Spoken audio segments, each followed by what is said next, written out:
Academy. എടാ മക്കളെ, നമ്മൾ എല്ലാവരും അറിഞ്ഞിട്ടുണ്ടാവും SSC അവരുടെ കലണ്ടർ ഔട്ട് ചെയ്തിട്ടുണ്ട് അല്ലേ? SSC കലണ്ടർ റിലീസ് ആയിരുന്നു. അപ്പോൾ അതിൽ നമുക്ക് വളരെ ക്ലിയർ ആയിട്ട് മനസ്സിലാവും ഒരു ജൂൺ ജൂലൈ ഒക്കെ ആകുമ്പോൾ എന്താണ് നമ്മുടെ MTSന്റെ നോട്ടിഫിക്കേഷൻ വരും. അതുപോലെ തന്നെ ഒരു സെപ്റ്റംബർ ഒക്ടോബർ ഒക്കെ ആകുമ്പോൾ നമുക്ക് MTSന്റെ എക്സാം ഡേറ്റ് പ്രെഡിക്റ്റ് ചെയ്യാം. അപ്പോൾ MTS ഉള്ളത് എന്താണെന്ന് അറിയില്ലാത്ത കുറേ ആൾക്കാരുണ്ടാവും അല്ലേ?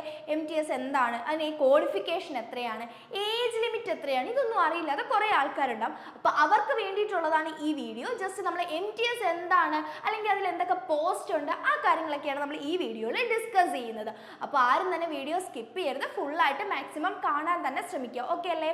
അപ്പോൾ നമ്മൾ നേരത്തെ പറഞ്ഞ പോലെ ഒരു 10th ക്വാളിഫിക്കേഷനിൽ അത്യാവശ്യം നല്ലൊരു സാലറി പാക്കേജിൽ വരുന്ന ഒരു SSCയുടെ എക്സാം ആണ് എന്ത്, MTS എന്ന് പറയുന്നത്. അപ്പോൾ പലർക്കുള്ളൊരു ഡൗട്ട് ആയിരിക്കും, SSC എക്സാം അല്ലേ, അപ്പം മാത്സ് ഒക്കെ പഠിക്കണ്ടേ, മാത്സ് എനിക്ക് അറിയില്ലല്ലോ, അപ്പം ഞാൻ എന്താ ചെയ്യുക? എടാ അതിനുള്ളൊരു സൊല്യൂഷൻ എന്താണ്, MTS തന്നെയാണ്. കാരണം എന്താണെന്ന് വെച്ചാൽ MTS എക്സാമിന് മാത്സ് എന്ന് പറയുന്നതും റീസണിങ് എന്ന് പറയുന്നതും എന്താണ്, ഒരു ക്വാളിഫയിങ് മാർക്കാണ്. അപ്പോൾ നമ്മൾ ആ സെക്ഷനിൽ അത്രയും നമുക്ക് വേണ്ട ഒരു മാർക്ക് ക്വാളിഫയിങ് ആയി കഴിഞ്ഞാൽ നമ്മൾ ഓട്ടോമാറ്റിക്കലി എന്താ അടുത്ത സെഷനിലേക്ക് പാസ്സായി എന്നുള്ള കാര്യം നിങ്ങൾ മനസ്സിലാക്കണം. അപ്പോൾ കൂടുതൽ ഡീറ്റെയിൽസ് നമുക്ക് സ്ലൈഡിലൂടെ മനസ്സിലാക്കാം. ഓക്കെ, അപ്പോൾ നമുക്ക് നോക്കേണ്ട കാര്യം MTSൽ എത്ര പോസ്റ്റ് ഉണ്ട്. എടാ മക്കളെ, MTSൽ മെയിൻലി 2 പോസ്റ്റാണ് വരുന്നത്. ഒന്ന് MTS എന്ന് പറഞ്ഞ പോസ്റ്റും ഒന്ന് ഹവിൽദാർ എന്ന് പറഞ്ഞ പോസ്റ്റും. അപ്പോൾ ചിലവരെങ്കിലും കേട്ടിട്ടുണ്ടാവും MTS എക്സാം ക്ലിയർ ചെയ്തു, ഇനി ഫിസിക്കലിന് വേണ്ടി നോക്കണം. അപ്പോൾ കുറച്ച് പേര് നോക്കും, ഈ MTSന് ഫിസിക്കൽ ഉണ്ടോ? എടാ മക്കളെ, ഇതാ നോക്കിക്കേ, ഈ ഹവിൽദാർ എന്ന് പറയുന്ന പോസ്റ്റിന് എന്തുണ്ട്, ഫിസിക്കൽ ഉണ്ട്. ഓക്കെ, ഫിസിക്കൽ എഫിഷ്യൻസി ടെസ്റ്റ് അതുപോലെ തന്നെ ഫിസിക്കൽ സ്റ്റാൻഡേർഡ് ടെസ്റ്റ് എന്തിന് വരുന്നുണ്ട്, ഹവിൽദാർ പോസ്റ്റിന് വരുന്നുണ്ട്. അപ്പോൾ ഈ ഹവിൽദാർ എന്താണെന്ന് വെച്ച് കഴിഞ്ഞാൽ അത്യാവശ്യം നമ്മൾ യൂണിഫോം ഒക്കെ ഇട്ടിട്ട് നിൽക്കാവുന്ന ഒരു പോസ്റ്റാണ് ഹവിൽദാർ പോസ്റ്റ് എന്ന് പറയുന്നത്. ഓക്കെ അല്ലേ? അപ്പോൾ നമ്മൾ 2 എക്സാമിനും ആദ്യം എന്താണ് CBT ടെസ്റ്റ് ഉണ്ട്. ഓക്കെ, കമ്പ്യൂട്ടർ ബേസ്ഡ് ടെസ്റ്റ് ആണ് 2 എക്സാമിനും ഫസ്റ്റ് നമ്മൾ അറ്റൻഡ് ചെയ്യേണ്ടത്. ഈ അറ്റൻഡ് ചെയ്ത് കഴിഞ്ഞതിന് ശേഷം MTS ആണെങ്കിൽ നമ്മൾ ഡയറക്റ്റ് എന്തിലേക്ക് പോകും, ഡോക്യുമെന്റ് വെരിഫിക്കേഷനിൽ പോകും.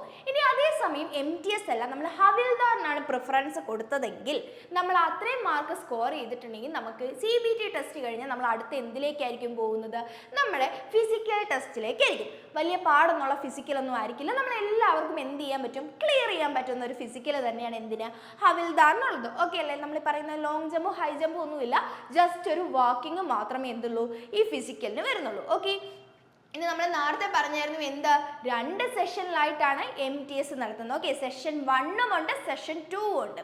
ഈ സെഷൻ 1 എന്ന് പറഞ്ഞ പോലെ നമ്മൾ നേരത്തെ പറഞ്ഞില്ലായിരുന്നോടാ, ഏറ്റവും വലിയ മെറിറ്റ് മാത്സും റീസണിങ്ങും അറിയില്ലാത്തവർക്ക് പറ്റിയ ഒരു എക്സാം ആണ് എന്ത്, MTS എന്ന് പറയുന്നത്. ഓക്കെ, അപ്പോൾ ഈ സെഷൻ 1 അതെന്തുകൊണ്ടാണ് ഞാൻ പറഞ്ഞതെന്ന് വെച്ചാൽ സെഷൻ 1 വരുന്നത് എന്താണ്, മാത്സും റീസണിങ്ങും ആണ്. ഓക്കെ, മാത്സും റീസണിങ് വരുന്നത് സെക്ഷൻ 1ലും അതുപോലെ തന്നെ GKയും ഇംഗ്ലീഷും വരുന്നത് സെഷൻ 2ലുമാണ്. അപ്പോൾ അറ്റ്ലീസ്റ്റ് നമ്മളൊരു എന്താ പറയുന്നത്, ഒരു നമുക്ക് അറിയാവുന്ന ഒരു 12 ക്വസ്റ്റ്യൻ ഒക്കെ കറക്റ്റ് ആക്കി കഴിഞ്ഞാൽ നമുക്ക് എന്താണ് ഈ സെഷൻ 1 ഈസി ആയിട്ട് ക്വാളിഫയിങ് ആവും. അതിൽ ഏറ്റവും വലിയ ബെനിഫിറ്റ് എന്താണെന്ന് വെച്ചാൽ ഈ സെഷൻ 1ന് എന്തില്ല, നെഗറ്റീവ് മാർക്ക് ഒന്നുമില്ല. സെഷൻ 1ന് നെഗറ്റീവ് മാർക്കായിട്ടൊന്നുമില്ല. സെഷൻ 2ന് അതേസമയം എന്താണ് 1 മാർക്ക് നെഗറ്റീവ് ഉള്ള കാര്യം നിങ്ങൾ ശ്രദ്ധിക്കുക. ഓക്കെ, ഇനി ഇതിൻ്റെ ഏജ് ലിമിറ്റ് എന്ന് പറഞ്ഞാൽ ജനറൽ കാറ്റഗറിക്ക് ഏജ് ലിമിറ്റ് എന്ന് പറയുന്നത് 18 വയസ്സ് മുതൽ 25 വയസ്സ് വരെയാണ്. ഓക്കെ, 18 വയസ്സ് മുതൽ 25 വയസ്സ് വരെയാണ് ജനറൽ കാറ്റഗറിക്ക് ഏജ് ലിമിറ്റ് എന്ന് പറയുന്നത്. എല്ലാ SSC എക്സാമിനെ പോലെയും നമ്മുടെ OBCയും SC ST കാറ്റഗറിക്ക് എന്തുണ്ട്, റിസർവേഷൻ കൊടുത്തിട്ട് ഏജ് റിലാക്സേഷൻ കൊടുത്തിട്ടുള്ള കാര്യം നിങ്ങൾ ശ്രദ്ധിക്കുക. ഓക്കെ, ഏജ് റിലാക്സേഷൻ ഉണ്ട്. അപ്പോൾ OBCക്ക് 3 വർഷത്തെ ഏജ് റിലാക്സേഷനാണ് ഈ MTS എക്സാമിനുള്ളത്. അതായത് 18 വയസ്സ് മുതൽ 28 വയസ്സ് വരെ നിങ്ങൾക്ക് എന്ത് ചെയ്യാവുന്നതാണ്, എക്സാം അപ്ലൈ ചെയ്യാവുന്നതാണ്. അതേസമയം SC STക്ക് ആണെങ്കിൽ എന്താണ് 5 വർഷത്തെ ഏജ് റിലാക്സേഷൻ ഉണ്ട്. അതായത് 18 വയസ്സ് മുതൽ 30 വയസ്സ് വരെ എന്ത് ചെയ്യാം, എക്സാമിന് വേണ്ടി അപ്ലൈ ചെയ്യാം എന്നുള്ള കാര്യം ശ്രദ്ധിക്കുക. ഓക്കെ, ജനറൽ കാറ്റഗറിക്ക് 25 വയസ്സ് വരെയും അപ്ലൈ ചെയ്യാം, OBC ആണെങ്കിൽ 28, SC ST ആണെങ്കിൽ 30 വയസ്സ് വരെ അപ്ലൈ ചെയ്യാം എന്നുള്ള കാര്യം നിങ്ങൾ ഓർമ്മയിൽ വെക്കുക. ഓക്കെ, ഇനി അടുത്തത് MTS എക്സാമിന് എത്ര ക്വസ്റ്റ്യൻസ് ഉണ്ടെന്നാണെങ്കിൽ 90 ക്വസ്റ്റ്യൻസ് ആണ് എന്ത് MTS എക്സാമിന് നമ്മൾ അറ്റൻഡ് ചെയ്യേണ്ടത്. ഓക്കെ, അതിൽ ഒരു ക്വസ്റ്റ്യൻ എത്ര മാർക്കാന്ന് ചോദിച്ചാൽ 3 മാർക്കാണ്. ഒരു ക്വസ്റ്റ്യന് 3 മാർക്കാണ്. അങ്ങനെ ടോട്ടൽ മാക്സിമം 270 മാർക്കിനാണ് നമുക്ക് എന്ത് എക്സാം വരുന്നത്. ഓക്കെ, 270 മാർക്കിന് നമുക്ക് എക്സാം വരും. ഓക്കെ അല്ലേടാ? ഇനി അടുത്ത ഒരു കാര്യമായിരിക്കും നമുക്ക് ഈ എക്സാമിൻ്റെ നോട്ടിഫിക്കേഷനൊക്കെ ഔട്ടായി കഴിയുമ്പോൾ നമ്മൾ എവിടെയാണ് ഇത് അപ്ലൈ ചെയ്യേണ്ടത്. Okay, ssc.gov. എന്ന് പറയുന്ന സൈറ്റിലാണ് നമ്മൾ എന്ത് ചെയ്യേണ്ടത്, MTS എക്സാമിനുള്ള ആപ്ലിക്കേഷൻ അവിടെ വരും. അപ്പം നമ്മൾ അവിടെ കയറി ആ സൈറ്റിൽ കയറി എന്ത് ചെയ്താൽ മതി, അപ്ലൈ ചെയ്താൽ മതി എന്ന് ശ്രദ്ധിക്കുക. ഓക്കെ, ഇനി നമ്മുടെ ഏറ്റവും വലിയൊരു എന്താ പറയുന്ന മെറിറ്റ് എന്ന് പറയുന്ന ഒരു കാര്യമാണ്. നമുക്കറിയാം SSC എക്സാം ആണെങ്കിൽ നമുക്ക് 2 ടയേഴ്സ് ആയിട്ടായിരിക്കും. ഇപ്പോൾ CGL ആണെങ്കിലും CHS ആണെങ്കിലും എന്താണ്, 2 ടയർ എക്സാമാണ് നമുക്കുള്ളത്. പക്ഷെ അതേസമയം MTSനാണെങ്കിൽ എന്തേ ഉള്ളൂ, 1 ടയർ എക്സാം മാത്രമേ ഉള്ളൂ. 1 ടയർ എക്സാം ക്ലിയർ ചെയ്ത് കഴിഞ്ഞാൽ നമ്മൾ എന്തിലേക്ക് പോകും, നമ്മൾ നേരത്തെ പറഞ്ഞ പോലെ MTS ആണെങ്കിൽ ഡോക്യുമെൻറ്റ് വെരിഫിക്കേഷനിലേക്കും അതേസമയം ഹവിൽദാർ ആണെങ്കിൽ ഫിസിക്കൽ ടെസ്റ്റിലേക്കും പോകും എന്നുള്ള കാര്യം ശ്രദ്ധിക്കുക. ഓക്കെ, നമ്മളിതാ പറഞ്ഞ പോലെ ഹവിൽദാറിന് എന്തുണ്ട്, ഫിസിക്കൽ ടെസ്റ്റ് ഉള്ള കാര്യം ശ്രദ്ധിക്കുക. പിന്നെ നമ്മൾ നേരത്തെ പറഞ്ഞ കാര്യം തന്നെയാണ് ഇവിടെ പറയുന്നത്, എന്താണ്, സെഷൻ 1 നെഗറ്റീവ് മാർക്സ് ഒന്നുമില്ല. അതേസമയം സെഷൻ 2 എന്ത് വരുന്നുണ്ട്, 1 മാർക്ക് നെഗറ്റീവ് വരുന്നുള്ള കാര്യം ശ്രദ്ധിക്കുക. അപ്പോൾ നമ്മൾ നേരത്തെ പറഞ്ഞായിരുന്നു ഒരു ക്വസ്റ്റ്യന് കറക്റ്റ് ആൻസറിന് 3 മാർക്ക് കിട്ടും. അതേസമയം ഒരു ക്വസ്റ്റ്യൻ നമ്മൾ തെറ്റിച്ച് കഴിഞ്ഞാൽ ഇതിൽ നിന്ന് എന്താണ്, -1 ആയിരിക്കും എന്താ നമ്മുടെ നെഗറ്റീവ് മാർക്ക് എന്നുള്ള കാര്യം ശ്രദ്ധിക്കുക. ഓക്കെ അല്ലേ? ഓക്കെ, ഇനി അടുത്ത നമ്മൾ നോക്കാനുള്ളത് MTS എക്സാമിന് അല്ലെങ്കിൽ SSCയുടെ എല്ലാ എക്സാമിനും നമുക്ക് അറിയാവുന്ന ഒരു കാര്യമാണ്, 4 സബ്ജക്റ്റാണ് എക്സാമിന് വേണ്ടി നമുക്ക് നോക്കാനുള്ളത്. അതായത് maths, reasoning, English, GK. Okay, ഇങ്ങനെ 4 സബ്ജക്റ്റ് ഉണ്ട്. അത് തന്നെയാണ് ഇവിടെ എന്ത്, നമ്മുടെ MTS എക്സാമിനും 4 സബ്ജക്റ്റ് തന്നെയാണ് ഇവിടെയും വരുന്നത്. Maths, reasoning, English, general awareness. ഈ വരുന്നതാണ് എന്ത്, സെക്ഷൻ 1 എന്ന് പറയുന്നത്. അതേസമയം ഇതാണ് എന്ത്, സെക്ഷൻ 2 എന്ന് പറയുന്നത്. ഓക്കെ അല്ലേടാ? അപ്പോൾ നമുക്കിപ്പോൾ മാത്സ് അറിയാവുന്ന ഒരാളാണെങ്കിൽ എന്ത് ചെയ്യാം, റീസണിങ്ങിന് പകരം മാത്സ് ആണ് കുറച്ചും കൂടെ അറിയാവുന്നുണ്ടെങ്കിൽ നമുക്ക് അവിടെ കയറി സ്കോർ ചെയ്യാവുന്നതാണ്. അതേസമയം മാത്സിനെക്കാളും കുറച്ചും കൂടെ എന്താ പറയുന്നത് നമുക്ക് ഓക്കെ ആയിട്ട് നിൽക്കുന്നത് റീസണിങ് ആണെങ്കിൽ എന്ത് നമുക്ക് ചെയ്യാം, റീസണിങ് സ്കോർ ചെയ്താൽ മതി. മൊത്തത്തിൽ നമ്മൾ പറയുകയാണെങ്കിൽ 12 അല്ലെങ്കിൽ ഒരു 13 ആൻസേഴ്സ് നമ്മൾ കറക്റ്റ് ആക്കി കഴിഞ്ഞാൽ എന്താണ്, സെഷൻ 2 നമ്മൾ ഓട്ടോമാറ്റിക്കലി ക്വാളിഫയിങ് ആയി എന്നുള്ള കാര്യം നിങ്ങൾ വിചാരിക്കുക. അപ്പോൾ നിങ്ങൾക്ക് ഇവിടെ ടൈം ഒരുപാട് എന്ത് ചെയ്യാൻ പറ്റും, സേവ് ചെയ്യാൻ പറ്റും. അതായത് മാത്സും റീസണിങ്ങിനും പഠിച്ച് ടൈം വേസ്റ്റ് ചെയ്യാതെ ആ ടൈമും കൂടി നമുക്ക് എന്തിലേക്ക് ഇൻവെസ്റ്റ് ചെയ്യാൻ പറ്റും, GKയുടെ കാര്യത്തിലായാലും ഇംഗ്ലീഷിൻ്റെ കാര്യത്തിലായാലും ഇൻവെസ്റ്റ് ചെയ്യാൻ പറ്റും. ഓക്കെ അല്ലേ? അത് നിങ്ങൾ മൈൻഡിൽ കറക്റ്റായിട്ട് വെക്കുക. കാരണം ഒരുപാട് നമ്മൾ എന്ത് ചെയ്യേണ്ട, മാത്സിന് വേണ്ടിയിട്ടും റീസണിങ്ങിനും വേണ്ടി ടൈം വേസ്റ്റ് ചെയ്യരുന്നുള്ള കാര്യം നിങ്ങൾ മെയിനായിട്ട് മൈൻഡിൽ ഓർത്ത് വെക്കുക. ഓക്കെ അല്ലേ മക്കളെ? ഇനി അടുത്തത് നമുക്ക് ഞാൻ നേരത്തെ പറഞ്ഞ പോലെ 4 സബ്ജക്റ്റ് ഉണ്ട് എന്തിന്, MTS എക്സാമിന്. അപ്പോൾ ഈ 4 സബ്ജക്റ്റിൽ മാത്സിനും റീസണിങ്ങിനും നീക്കി വെച്ചാൽ തന്നെ നമ്മുടെ ഇംഗ്ലീഷും GKയും ഒരുപാട് ഇങ്ങനെ കടൽ പോലെ നീണ്ടുന്ന ഒരു വാസ്റ്റ് ഉള്ള ഒരു പോർഷനാണ് അല്ലേടാ. അപ്പോൾ ഇത് നമ്മൾ പല ബുക്ക് റെഫർ ചെയ്ത് previous year question papers discuss ചെയ്ത് ഇനി അതിലുള്ള ഫാക്ട്സ് കണക്ട് ചെയ്ത് വരിക എന്ന് പറഞ്ഞാൽ നമുക്ക് ഒരുപാട് ടൈം കൺസ്യൂമിങ് ആയിട്ടുള്ളൊരു കാര്യമാണ്.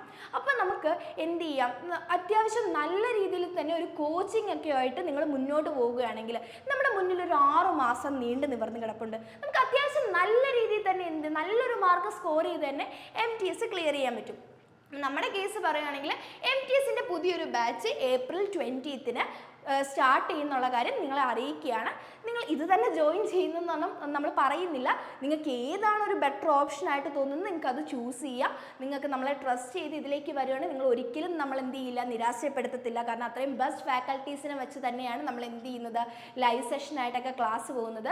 അതുപോലെ നിങ്ങൾക്ക് സ്പോട്ടിൽ ഇപ്പോൾ നിങ്ങൾക്ക് എന്തെങ്കിലും ഡൗട്ട് ഉണ്ടെങ്കിൽ ആ സ്പോട്ടിൽ തന്നെ നിങ്ങൾക്ക് എന്ത് ചെയ്യാം, നിങ്ങൾക്ക് പഠിപ്പിക്കുന്ന ഫാക്കൽറ്റീസിനോട് ഡൗട്ട് ചോദിക്കാവുന്നതാണ്. ഓക്കെ, റെക്കോർഡഡ് സെഷൻ ഒന്നുമല്ല, ലൈവായിട്ട് തന്നെ നമുക്ക് ഡൗട്ട് ചോദിക്കാവുന്നതാണ്. അതുപോലെ നിങ്ങൾക്ക് മെൻറ്റർ സപ്പോർട്ടും കിട്ടും എന്നുള്ള കാര്യം നിങ്ങൾ ശ്രദ്ധിക്കുക. ഇപ്പോൾ ദിശ അക്കാഡമിയുടെ തന്നെ ചൂസ് ചെയ്യണം എന്നൊന്നും നമ്മൾ പറയുന്നില്ല. നിങ്ങൾക്ക് ബെസ്റ്റായിട്ട് തോന്നുന്ന ഒരു ട്രസ്റ്റബിൾ ആയിട്ടുള്ള ഒരു കോച്ചിങ് ക്ലാസ് നിങ്ങൾക്ക് അറ്റൻഡ് ചെയ്യാവുന്നതാണ്. കാരണം ഇത്രയും ടൈം നമ്മൾ എടുക്കുന്ന ഒരു കാര്യമായതുകൊണ്ട് നമുക്ക് അത്യാവശ്യം ബെസ്റ്റ് ഒരു റിസൾട്ട് കിട്ടാൻ വേണ്ടിയിട്ട് നമ്മൾ എന്ത് ചെയ്യുക, ഒരു നല്ലൊരു കോച്ചിങ് തന്നെ നോക്കുക. ദിശ അക്കാഡമിയിൽ അത്യാവശ്യം നല്ല ഫാക്കൽറ്റീസ് എന്താ പറയുന്നത് പ്രീവിയസ് ഇയർ ക്വസ്റ്റ്യൻ പേപ്പേഴ്സൊക്കെ റെഫർ ചെയ്ത് അതിന് വേണ്ട ഫാക്ട്സ് ഒക്കെ ആയിട്ട് നിങ്ങൾക്ക് ഒരു എന്താ പറയുക ലൈവ് സെഷൻ അങ്ങ് പോകുമ്പോൾ നിങ്ങൾക്ക് അത്ര കൂടെ കൺസെപ്റ്റ് തറവാകും എന്നുള്ള കാര്യം ശ്രദ്ധിക്കുക. ഓക്കെ, നമുക്ക് ബാക്കി നോക്കാം. അപ്പം ബാച്ച് ഏപ്രിൽ 20th സ്റ്റാർട്ട് ചെയ്യുന്നുള്ള കാര്യം മറക്കരുത്. ഓക്കെ, ഇനി അടുത്തത് നമ്മൾ നേരത്തെ പറഞ്ഞായിരുന്നു എന്താണ്, ഹവിൽദാർ ടെസ്റ്റിന് ഫിസിക്കൽ ടെസ്റ്റ് ഉണ്ട്. അപ്പോൾ ഫിസിക്കൽ സ്റ്റാൻഡേർഡ് ടെസ്റ്റും അതുപോലെ ഫിസിക്കൽ എഫിഷ്യൻസി ടെസ്റ്റ് ഉള്ള കാര്യം നമ്മൾ പറഞ്ഞു. എടാ അപ്പോൾ നോക്കുവാണെങ്കിൽ മെയിൽസിൻ്റെ ഹൈറ്റ് എന്ന് പറയുന്നത് അവർ പറയുന്നത് 157.5 സെൻറ്റിമീറ്റർ ആണ്. ഓക്കെ, മെയിൽസിന് 157.5 സെൻറ്റിമീറ്റർ അവർക്ക് ഹൈറ്റ് വേണം. അതേസമയം ഫീമെയിൽസിലാണെങ്കിൽ 152 സെൻറ്റിമീറ്റർ ആണ്. ഓക്കെ, 157.5 മെയിൽസിനും അതേസമയം ഫീമെയിൽസിനും 152 സെൻറ്റിമീറ്റർ ആണ്. അപ്പോൾ ഇതിൽ നിങ്ങൾക്ക് ഹൈറ്റ് കുറവാണെങ്കിൽ നിങ്ങൾ പ്രിഫറൻസ് എന്തിനു കൊടുക്കുക, നമ്മുടെ MTS എക്സാമിന് കൊടുക്കുക എന്നുള്ള കാര്യം ശ്രദ്ധിക്കുക. ഇനി ചെസ്റ്റിൻ്റെ കാര്യം പറയുകയാണെങ്കിൽ മെയിൽസിനാണ് ചെസ്റ്റിൻ്റെ കാര്യം പറയുന്നത്. എത്രയാണ്, 76 സെൻറ്റിമീറ്റേഴ്സ് ആണ് എക്സ്പാൻഡ് ചെയ്യാത്തപ്പോൾ നമുക്ക് ചെസ്റ്റ് വേണ്ടത്. അതേസമയം ഫീമെയിൽസിന് ചെസ്റ്റിനെ കുറിച്ചൊന്നും പറയുന്നില്ല എന്നുള്ള കാര്യം ശ്രദ്ധിക്കുക. ഇനി വെയിറ്റിനെ കുറിച്ച് പറയുകയാണെങ്കിൽ മെയിൽസിന് വെയിറ്റ് ഒന്നും പറയുന്നില്ല, പക്ഷേ ഫീമെയിൽസിന് എത്ര പറയുന്നുണ്ട്, 48 കിലോ. 48 കിലോ എന്ത് ചെയ്യുന്നുണ്ട്, വെയിറ്റിനെ കുറിച്ച് അവർ മെൻഷൻ ചെയ്യുന്നുള്ള കാര്യം ശ്രദ്ധിക്കുക.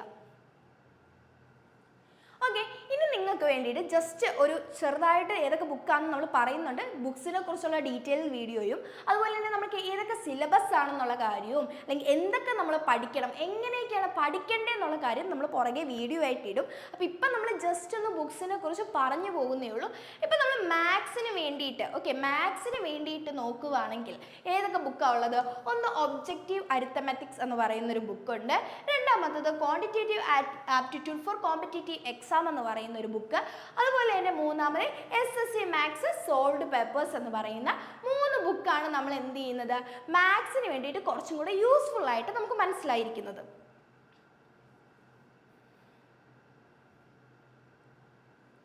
അതേസമയം റീസണിങ്ങിനാണെങ്കിൽ modern approach to verbal and non verbal reasoning എന്ന് പറയുന്ന ഒരു ബുക്കാണ് നമ്മൾ എന്ത് ചെയ്തത്, റീസണിങ്ങിന് വേണ്ടി പ്രിഫർ ചെയ്യുന്നത്. ഓക്കെ, ഇനി ഇംഗ്ലീഷിന് വേണ്ടി നോക്കുവാണെങ്കിൽ വേർഡ് പവർ മെയ്ഡ് ഈസി എന്ന് പറയുന്ന ഒരു ബുക്കും അതുപോലെ തന്നെ ഒബ്ജക്റ്റീവ് ജനറൽ ഇംഗ്ലീഷ് എന്ന് പറയുന്നതും പിന്നെ objective English for competitive exams എന്ന് പറയുന്ന 3 ബുക്സാണ് നമ്മൾ എന്ത് ചെയ്തത്, പ്രിഫർ ചെയ്യുന്നത്. ഓക്കെ അല്ലേ മക്കളെ? ഇനി നമ്മുടെ ഇങ്ങനെ കടൽ പോലെ കിടക്കുന്ന GKയുടെ കാര്യം പറയാനാണെങ്കിൽ നമ്മുടെ SSCയുടെ ബൈബിൾ എന്നൊക്കെ പറഞ്ഞ് നമ്മൾ കൊണ്ടു നടക്കുന്ന നമ്മുടെ ലൂസൻ്റ് ഉണ്ടല്ലോടാ, ഈ ലൂസൻ്റ് ആണ് നമ്മൾ എന്ത് ചെയ്യുന്നത്, GKക്ക് വേണ്ടി പ്രിഫർ ചെയ്യുന്നത്. അതുപോലെ തന്നെ എന്താ നോക്കിക്കേ, 14,000+ ക്വസ്റ്റ്യൻസ് വരുന്ന അരിഹൻ പബ്ലിക്കേഷൻ്റെ ജനറൽ സയൻസിൻ്റെ ബുക്കും നമ്മൾ നോക്കുന്നുണ്ട്. ഓക്കെ, ബുക്കിനെ കുറിച്ച് ഓർത്ത് നിങ്ങൾ പേടിക്കേണ്ട, ജസ്റ്റ് ഞാനൊരു കുറച്ച് ബുക്കിൻ്റെ പേര് റെഫർ ചെയ്തപ്പോൾ കിട്ടിയപ്പോൾ പറഞ്ഞു പോയതാണ്. ഈ ബുക്സിനെ കുറിച്ചുള്ള ഡീറ്റെയിൽ വീഡിയോ എന്തായാലും നമ്മുടെ ചാനലിൽ തന്നെ ഉണ്ടാവും.